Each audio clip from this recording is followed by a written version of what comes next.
Desperate and hungry, the alien widow begged a human to save her children. The wind howled over the dry fields of Veteran 9. Dust covered everything: the crops, the broken fence, and even the metal roof of Elias's farmhouse. The sun was low, glowing red like fire. Elias wiped sweat from his brow as he stood near his crops, which were already dying from the planet's harsh soil. Another bad harvest, another long night. Then he heard it, a weak sound like a cry, like someone was whispering from the dirt. Elias turned quickly, grabbing the old plasma tool from his belt. He moved slowly toward the sound, eyes scanning the tall dry grass. At first he saw nothing, then movement. A figure collapsed near the edge of his field. Skinny, dirty alien. She was on her knees, one hand digging into the sand as if trying to crawl forward. Behind her, two smaller figures were clinging to her children, alien children. Elias lowered the tool and stepped closer. The woman looked up. Her face was covered in dust. Her long silver hair hung in knots around her shoulders. Her skin was pale blue,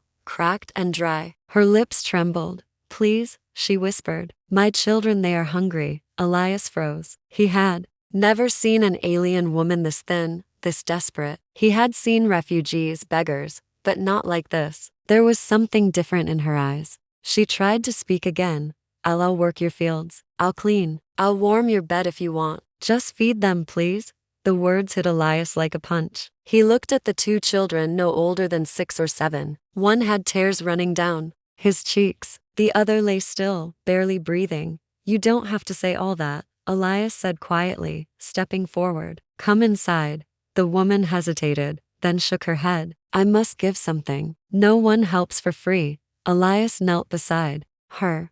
"I'm not no one. I'm Elias, and you and your kids need food, not deals." She stared at him for a second. She looked confused, like she didn't understand kindness. Then she passed out. Inside the small farmhouse, Elias placed her gently on the floor. He gave the children protein biscuits and clean water. They ate fast, like they hadn't seen food in days. The woman woke after an hour. She panicked at first, calling out for her children in a strange language. But when she saw them safe, eating, she relaxed. Elias brought her water. "Drink slowly." She did, her eyes full of caution. "Why are you helping?" "You needed it," Elias said. Simple as that.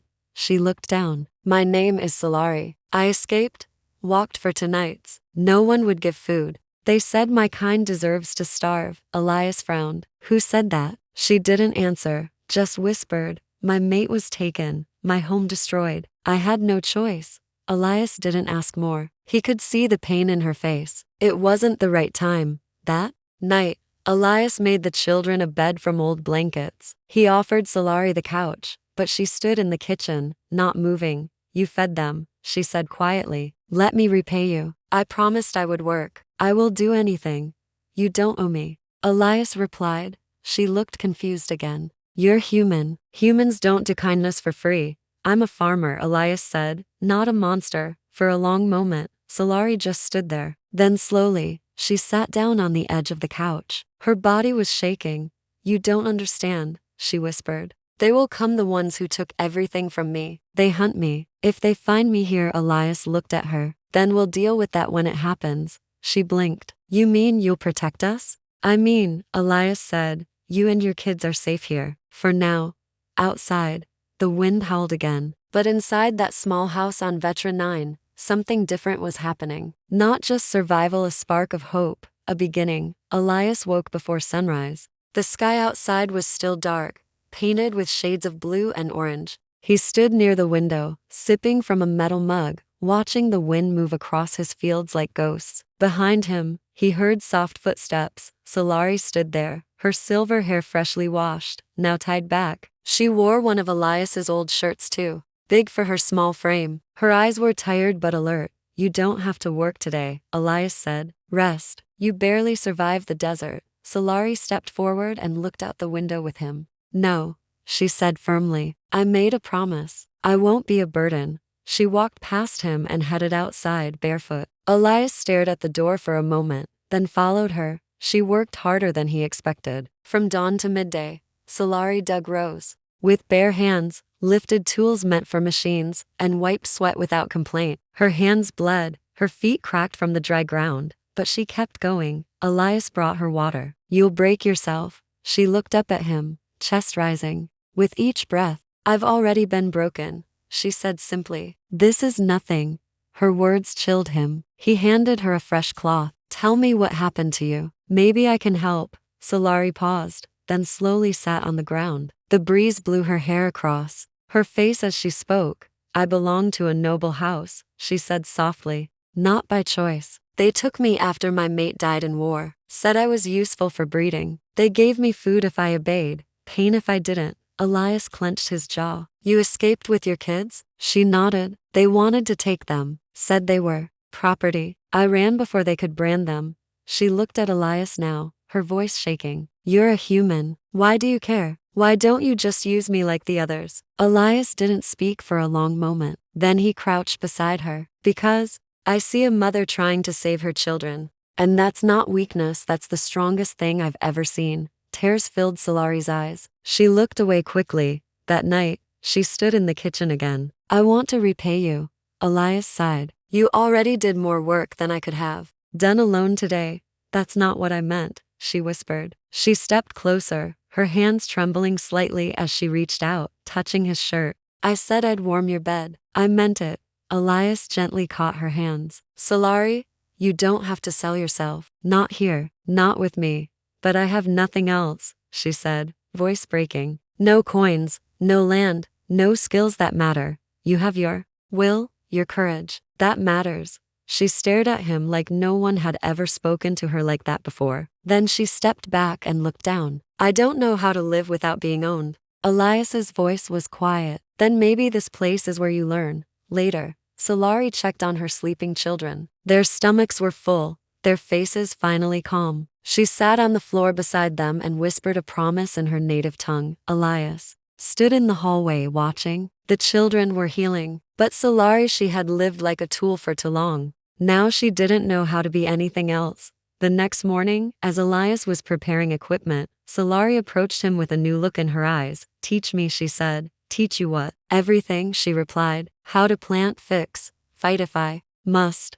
Elias raised a brow. You expecting trouble? I'm expecting they'll come for me eventually, she said. But next time, I'll be ready. He nodded slowly. And from that moment, their deal changed. Not survival training, preparation. Solari wasn't just a guest anymore. She was becoming something else. Something strong. Something dangerous. Rain fell on Veteran 9 for the first time in months. It wasn't much, just a soft drizzle that barely touched the dry earth, but to Solari, it felt like a blessing. She stood in it silently, letting the water run down her face, washing away the dust, the sweat, and the memories that haunted her every night. From the farmhouse window, Elias watched her. She hadn't said a word since morning. She hadn't even eaten, just worked the field in silence and stood in the rain like a statue. Something was wrong. He stepped outside, boots squelching in the wet dirt. Solari, he said gently, you're going to get sick. She didn't move,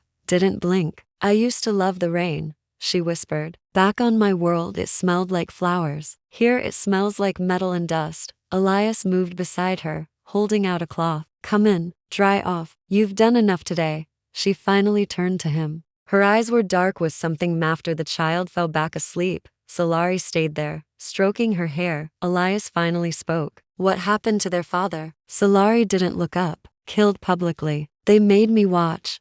Why? Because he loved me, she said, and love was a threat to their control. The next day, Elias handed her a blade. Let's start, or than sadness, something heavier. I dreamed of fire last night, she said softly. Not the kind that burns fields, but the kind that burns memories. Inside the house, she finally spoke again. Do you want to know why I never scream when I hurt? She asked Elias, sitting on the floor near the small fire. It's because screaming gave them pleasure. Silence made them angry. I chose silence. Elias didn't speak. He just listened. My back has scars, she continued. Whips, hooks, heat rods. Not because I did anything wrong, just because they were bored. She pulled her shirt up slightly, revealing deep, jagged marks that looked years old but never healed right. Elias felt his throat tighten. Solari, you didn't deserve that. No, she said. But my children didn't deserve to starve either. Yet here we are. She pulled her shirt down, her hands steady, her voice quiet. I hide My pain, because if I feel it too much, I'll lose control. And I can't afford to break. That night, one of her children woke up crying. Solari rushed over, whispering in a soft, alien tongue. Elias stood at the door, watching her calm her little girl. The child clung to her mother, shaking from nightmares. Solari hummed something low and slow, a lullaby Elias didn't understand but felt in his bones. After the child fell back asleep, Solari stayed there, stroking her hair. Elias finally spoke. What happened to their father? Solari didn't look up. Killed publicly. They made me watch. Why? Because he loved me, she said, and love was a threat to their control. The next day, Elias handed her a blade. Let's start with something simple, he said. Cutting ropes, moving fast. No fighting yet. Solari took the blade. It felt cold and strange in her hand. Why are you teaching me this? She asked. Because I don't want to see you run again, Elias said. I want to see you stand. Solari nodded. Then she slashed at the rope like it was a snake. Good, Elias said, watching her. Now again, but faster. That evening, while the children were drawing in the dirt, Solari asked a question that caught Elias off guard. If I fight back one day, if I kill the ones who hurt me, does that make me like them? Elias looked at her seriously. No, it makes you free. She stared into the fire again, quiet. I don't want to be a killer. I want to be a mother. But in this galaxy, mothers don't survive without claws. He nodded. Then let's grow them together. Later, while the stars lit the sky outside, Solari walked alone to the edge of the field. She knelt in the dirt and whispered something again in her native tongue, a prayer, a promise, a warning. And the wind carried her voice far across the empty land. Back in the farmhouse, Elias checked the locks and loaded his old rifle. He didn't know when danger would come, but he had a feeling it would come soon. Solari wasn't just healing, she was preparing. And someone out there had made the mistake of thinking she'd stay broken. The days passed quietly to quietly. Elias had lived on Veteran 9 long enough to know silence wasn't always peace. Sometimes it meant something worse was coming. Solari sensed it too. She kept her children closer, her eyes often fixed on the sky. Every sound, a branch snapping, a hover engine humming far away, made her tense. Then one morning, it came. A long shadow crossed the field before the sun even rose. Elias stepped outside, rifle slung on his back. A sleek black hover transport hovered just beyond the fence. It was polished, government style, not something used by traders or farmers. From it stepped a tall alien in red armor with silver trim, clearly not a farmer. Two others followed behind him, their faces hidden under smooth helmets. The leader didn't knock. He just walked forward with slow, heavy steps and said in a cold voice, "We're here for the female." Solari had already grabbed her children and was standing behind Elias. She didn't speak, she didn't cry, but her whole body was shaking. Elias didn't move. She works my land now. This is my home. The man looked at Elias like he was a worm. She is stolen property, a registered breeder. From House Varlak. You're harboring a fugitive. She's a mother, Elias replied calmly, not property. The alien sneered. That's not how the galaxy sees her. The children clung to Solari's legs. She whispered in their ears, calming them in a language only they understood. Leave, Elias said. Now. The alien ignored him. Instead, he spoke directly to Solari. You thought you could run? That we wouldn't find you? But you forgot something. Slave, everything you birth belongs to us. That's when Solari finally spoke, quiet but full of steel. They are not yours. They were never yours. The man tilted his head. You always were the disobedient one. We'll enjoy correcting that again. Elias stepped forward, blocking the view. Get off my land. The alien raised one hand, and the soldier to his left aimed a shock lance dot. In that moment, Elias didn't think he moved. The butt of his rifle slammed into the soldier's face. The man dropped, twitching on the dirt. The other guard raised his weapon to slow. Solari, faster than anyone expected, grabbed Elias's shovel and struck hard. The guard fell with a grunt, helmet cracked. The leader hissed. You regret this, human. No, Elias said. You will. The black hover left the field, dragging the injured soldiers inside. But the warning had been given. They knew where Solari was now. They would come again, and next time they wouldn't knock. That night, the house was quiet, but no one slept. Elias sat by the door, rifle ready. Solari stayed near her children, who were curled up together on a mattress by the fire. They'll be back, she whispered. I know, Elias said. I don't want to run anymore, she added, but I can't let them take my children. I'd rather die. Elias looked at her, truly looked. She wasn't the same woman he found in the dirt. She was stronger now, harder, ready. Then we fight, he said. Together. She nodded slowly. For the first time, she had someone standing beside her. The next day they prepared. Elias opened the old shed near the back of the farm where he kept supplies he thought he'd never use again: traps, spare blasters, a few security drones with dusty lenses. Solari trained harder, learning to shoot, to strike, to move without fear. Even her children began to understand they weren't just refugees anymore. They were defending their new home, but miles away, in the shadowed corridors of House Varlak's command vessel, the alien leader stood before a holographic image of Elias's farm. Send the hunters, he growled. No more warnings. The ground shook. Before the sky even changed, Elias stepped out of his small farmhouse and felt it, the low vibration of incoming ships. Dust danced across the soil. Animals in the fields ran. The wind carried a different kind of fear this time. Solari was already outside, her children behind her, eyes wide. She didn't say a word. She didn't need to. They had come. 3 black hunter crafts descended like dark birds of prey. They didn't land on the path, they landed directly on the crops, flattening rows of hard-grown food without care. From the ships came soldiers, more this time. Heavy armor, red visors, stun guns, cuffs. And at the center of them, stepping down slowly, was the alien commander from before. His coat longer, his stare colder. No more talking, farmer, he shouted. We're taking what's ours. Elias didn't move from his place on the porch. He held his plasma rifle in one hand and rested the other on a control switch beside the door. This land is mine, he said loudly. These people are under my protection.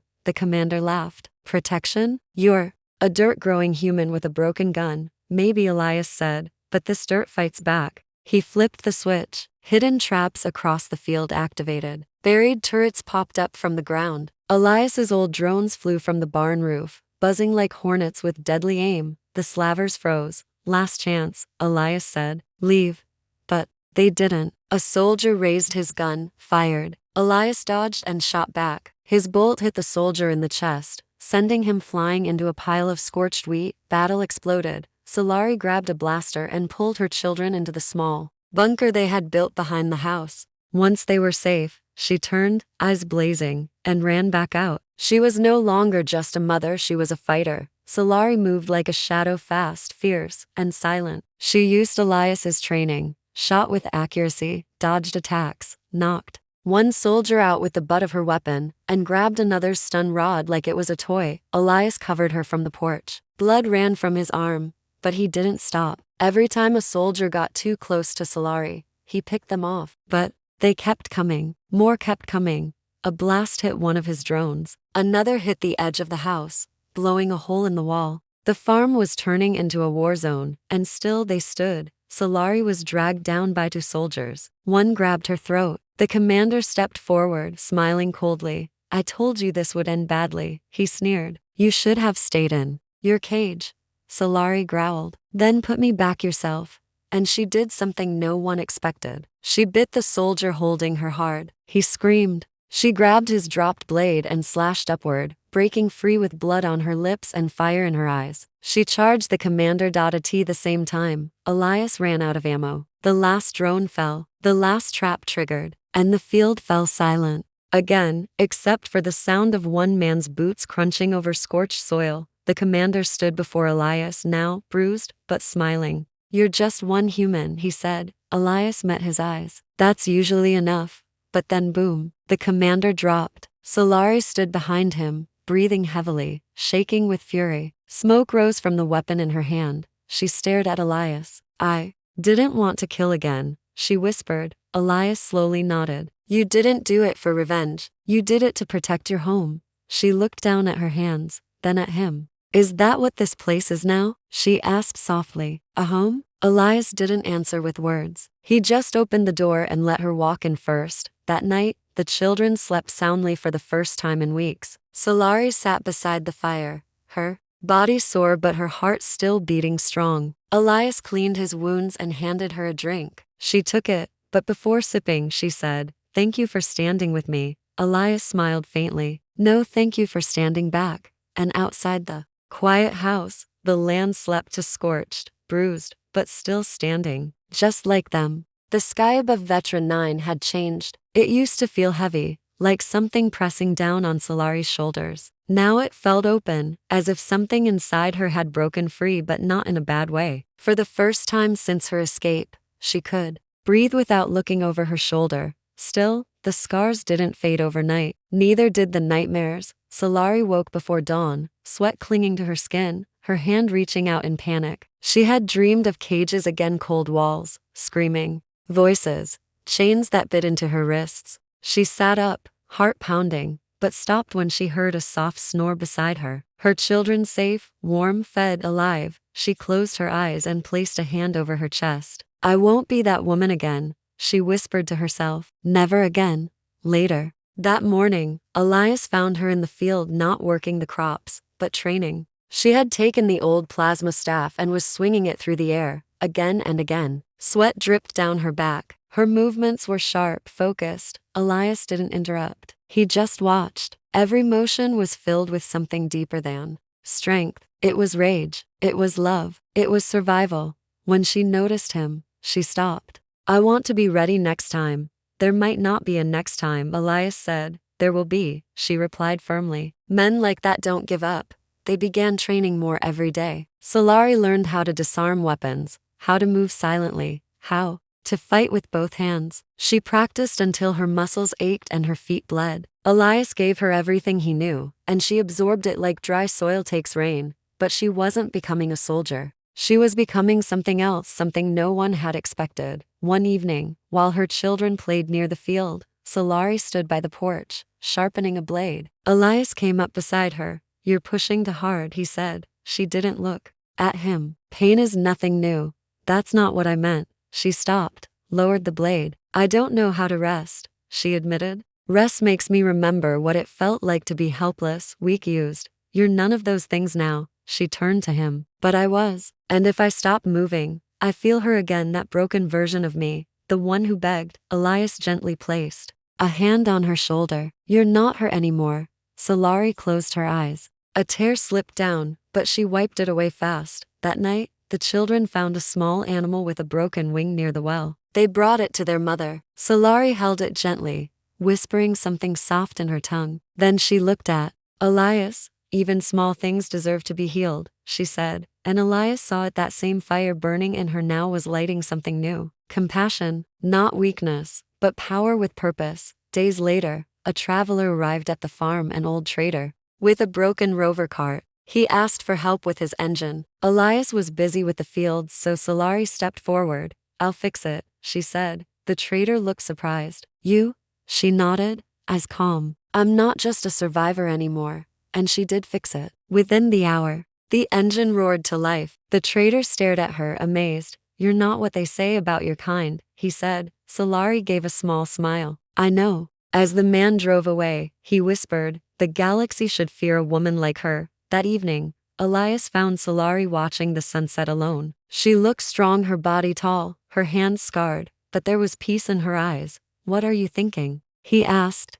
She didn't look at him. I want to build something here, not just survive. I want this land to grow again, not just for me, but for my children, for others like me. Elias smiled. You sound like someone planning to stay. She turned to him, her face calm but fierce. I'm not running anymore, she said. I'm planting roots. And somewhere far across the galaxy, in a high court of House Varlak, a noble slammed his fist on the table. She's alive, another voice answered coldly, and stronger than before. The noble narrowed his eyes. Then we will burn the roots before they grow too deep. The stars above Vetra 9 flickered like silent warnings. Solari stood at the edge of the field she had helped revive. Crops now grew where ashes once lay. Her children laughed in the distance, chasing fireflies near the water tank. The house was repaired, the land full of life again. But her heart was uneasy. She had felt it in the wind, something coming, a chill that had nothing to do with weather. And then she saw it. Lights in the sky, not stars, ships. Elias rushed outside with his old rifle. One look at Solari told him everything. There,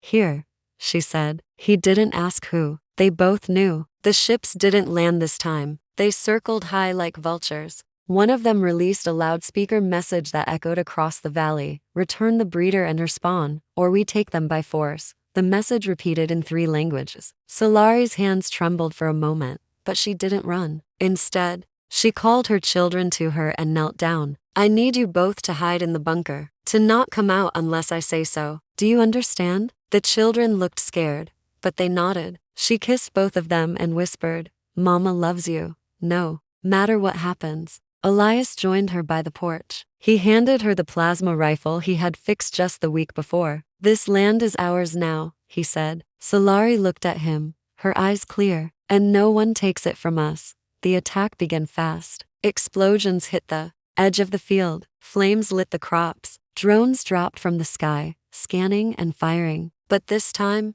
Solari was ready. She moved like lightning, darting from cover to cover, shooting drones out of the sky, shouting orders to Elias. He held the left flank, laying down fire, keeping the soldiers from reaching the house. But they were outnumbered badly. One ship landed, and soldiers stormed out, shields and weapons glowing. Solari charged straight at them. She moved without fear, like the fire inside her was stronger than anything outside. Shots grazed her shoulder, but she didn't stop. She knocked 2 soldiers down, grabbed a dropped blade, and fought hand to hand. Dust flew, sparks flashed, but one soldier got too close to the house. He made it to the bunker door. He reached for it. Solari saw and screamed. She ran faster than her body should have allowed and tackled him to the ground. He grabbed her neck. "Stupid slave," he hissed. "You'll never be free." Her voice came through gritted teeth. "I already am." She drove her blade through his armor. Silence fell. Smoke covered the land. Most of the invaders were dead or running. Solari stood in the middle of it all, her face bloodied, her body shaking, but still upright. She had defended her children, her home, herself. Later, Elias found her sitting on the porch. He had wounds, so did she, but they were alive. He sat beside her. Solari looked out at the scorched land. "They'll come again," she said quietly. "Then we'll be ready again," Elias replied. She turned to him, voice soft. "Why do you still fight for me?" Elias smiled gently. "Because I don't see you as something to be owned. I see you as something worth standing beside." She looked down, then back at him. "You once said this place was mine too, that I could learn to be more than what they made me. You already are." He said, "You're not surviving anymore, Solari. You're leading." She reached for his hand. Their fingers touched, not out of need, not out of fear, but choice. And in that moment, there were no chains, no hunters, no masters. Just 2 people, 2 fighters, 2 builders. The children came out of the bunker. Once the sun rose again, Solari opened her arms and smiled. They ran into her embrace. She held them close and whispered, "We have a home now, one we bled for, one we'll grow in." And Elias stood beside them, rifle resting on his shoulder, watching the horizon. This wasn't just a rescue story anymore. It was a new beginning, built not with power, but with love, fire, and a mother's will.